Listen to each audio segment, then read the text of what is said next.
আজিকর কাণ্ডে দোষীদের দৃষ্টান্তমূলক শাস্তির দাবিতে গাজল ব্লক কংগ্রেস বিদ্রোহী মোড়ে জাতীয় সড়ক অবরোধ করে বিক্ষোভ দেখায়। জাতীয় সড়ক অবরোধে উপস্থিত ছিলেন গাজল ব্লক কংগ্রেসের সভাপতি প্রেম চৌধুরী, মালদা জেলা কংগ্রেসের নেতা তামিজউদ্দিন আহমেদ, মাসিদুর রহমান সহ অন্যান্য নেতৃত্ব। প্রেম চৌধুরী বলেন, এই ঘটনা 1 মাস পেরিয়ে গেলেও এখনও পর্যন্ত দোষীদের চিহ্নিত করে শাস্তি দেওয়া হয়নি।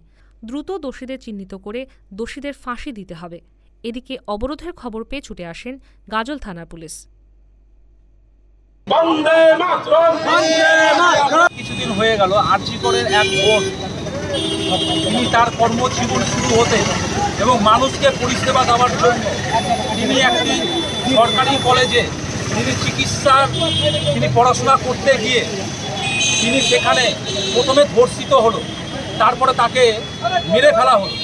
এই মেরে ফেলার পরে দেখা যাচ্ছে ক্রমান্বয়ে তার একটা জটিলতা, যে তার শাস্তির দাবিতে যখন সারা ভারতবর্ষের থেকে বাইরে গিয়ে বিদেশের মাটিতেও আজকে এই আন্দোলনটা চলছে।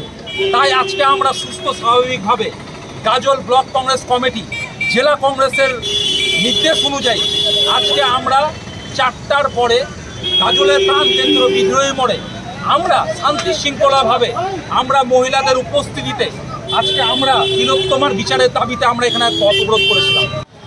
মালদা টুডে।